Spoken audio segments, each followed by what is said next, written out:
जादुई तितलियों वाली परी। परी लोग की सभी परियां त्रिशा परी का मजाक बनाया करती थी, क्योंकि त्रिशा परी एक तितली जैसी दिखती थी। एक दिन एक परी अपनी बर्थडे पार्टी के लिए सभी परियों को इनवाइट कर रही थी। तब भी त्रिशा परी कहती है, मैं भी आ सकती हूँ तुम्हारी बर्थडे पार्टी में। माफ करना, पर तुम नहीं आ सकती, क्योंकि पार्टी में सिर्फ परियां अलाउड है, न कि तितलियां। समझ गई? अब मैं चल, क्योंकि काफी तैयारियां करनी है। पर मेरी बात तो सुनो, कोई भी परी मुझसे बात नहीं करना चाहती, क्योंकि मैं तितली जैसी दिखती हूँ। सिर्फ इसलिए वो ऐसे कैसे कर सकती है? मेरा तो कोई भी दोस्त नहीं है। भी वहाँ एक तितली उड़ती हुई आती है।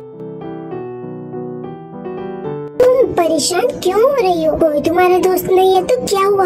मैं हूँ ना तुम्हारी दोस्त। अरे पर तुम तो तितली हो, फिर तुम कैसे बोल सकती हो? वो तो मुझे भी नहीं पता, पर मैं इतना जानती हूँ कि मैं हमेशा से ही बोल सकती हूँ। क्या तुम मुझसे दोस्ती करोगी? हाँ, क्यों नहीं, मैं जरूर करना चाहूँगी। फिर कुछ ही दिनों में वह दोनों बहुत ही अच्छी दोस्त बन जाती हैं। फिर एक दिन, तुम्हें पता है कल मेरा बर्थडे है, क्योंकि कोई भी परी मुझसे बात नहीं करती है, इसीलिए मैं अपना बर्थडे मनाती ही नहीं हूँ। अगर तुम्हें बर्थडे से इतनी खुशी मिलती है तो मैं मनाऊंगी तुम्हारा बर्थडे, और सारी तैयारियाँ तुम्हें बिना बताए ही करूँगी। वह तितली पार्टी की सारी तैयारियाँ करने लगती है और त्रिशा परी को इस बारे में कुछ भी नहीं पता था। अरे आजकल तो तुम बहुत ही कम दिखती हो, क्या बात है? वो कुछ नहीं, बस थोड़ा काम था, उसी में बिजी थी, और कुछ नहीं। वो मैं तुम्हें नहीं बता सकती कि मैं तुम्हारे लिए पार्टी की तैयारियां कर रही हूँ। कुछ देर बाद तुम्हें खुद ही पता चल जाएगा। कुछ समय के बाद शाम हो जाती है। त्रिशा परी,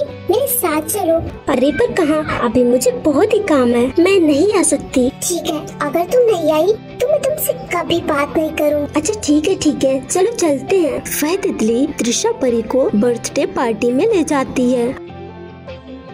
अरे ये तुम मुझे कहाँ लाई? ये किसकी बर्थडे पार्टी है? ये सब तुम्हारे लिए है। क्या? पर कैसे? मेरा मतलब है, ये सब किसने किया? ये सब मैंने तुम्हारे लिए किया है, क्योंकि मुझे पता है कि तुम्हें बर्थडे मनाना कितना अच्छा लगता है, इसीलिए मैंने ये सब किया है। ये सब करने की क्या जरूरत थी? तुम सच में मेरी बेस्ट फ्रेंड हो, मैं ये सब कभी भी नहीं भूल पाऊंगी। तभी वहाँ कुछ परियां आती हैं। त्रिशा परी, हमें माफ करना, हमने तुम्हारे साथ इतनी गलत तरीके से बात की, पर फिर भी तुमने हमें अपनी बर्थडे पार्टी में इनवाइट किया। अरे पर मैंने तो नहीं किया, फिर किसने किया? मैंने किया है, तो सब ठीक हो गया है ना? तो ये सब भी तुम्हारी दोस्त बनेगी, और फिर हम सब मिलकर खुशी से रहेंगे। सभी बहुत ही खुश होते हैं। सो फ्रेंड्स, अगर आपको ये कहानी अच्छी लगी हो तो वीडियो को लाइक कीजिए और चैनल को सब्सक्राइब कीजिए। सौतेली माँ और परी का जादुई आईना। हेलो दोस्तों, आज मैं जो आपको कहानी सुनाने जा रही हूँ, ये कहानी है परी के जादुई आईने की कहानी। तो चलिए दोस्तों, कहानी की शुरुआत करते हैं।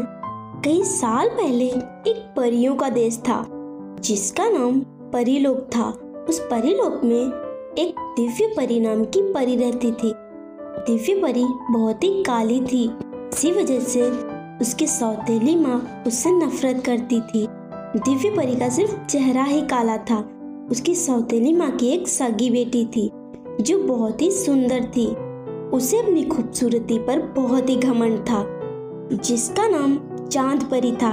एक दिन, चांद परी बेटी, तुम कहाँ हो?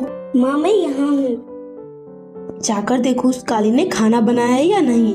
ठीक है माँ, मैं अभी जाकर देखती हूँ। चांद परी किचन में जाती है। काली, खाना बना क्या? नहीं दीदी, मैं सभी बना लूंगी, पर आप और माँ हमेशा मुझे काली कहकर क्यों बुलाती हैं? मेरा नाम तो दिव्य परी है। इसलिए क्योंकि तू काली है, और काली को काली ही बुलाना चाहिए, समझी? अब जल्दी से खाना बना, मुझे बहुत ही भूख लगी है। एक दिन दिव्य परी आईने के सामने बैठी हुई थी। मैं इतनी काली क्यों हूँ? अगर मैं गोरी होती तो मेरी माँ और बहन मुझसे बहुत ही प्यार करती। भगवान जी, आपने मुझे इतना काला क्यों बनाया? क्या मैं कभी भी गोरी हो सकती हूँ? सभी मुझसे नफरत करते हैं, अब मैं क्या करूँ? इसी तरह हर रोज दिव्य परी आईने के सामने बैठकर भगवान जी से शिकायत करती थी। इसी तरह से दिन बीतने लगते हैं। एक दिन उसकी माँ बोली, जल्दी जा, और नदी से पानी भर कर ला। पर माँ अभी तो रात होने वाली है, मैं भी कैसे जा सकती हूँ?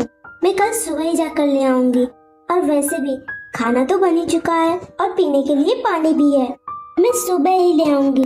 नहीं, मैंने कहा अभी मतलब अभी, तुम अभी जाओगी वरना तुम्हें खाना नहीं मिलेगा, समझी? ठीक है माँ, मैं अभी जाती हूँ। दिव्य परी पानी लेने के लिए चली जाती है और नदी के पास पहुँच जाती है। तभी उसने देखा नदी के पास एक आईना पड़ा हुआ था और वह बहुत ही चमक रहा था और उसके आसपास बहुत सी जादुई तितलियां उड़ रही थी।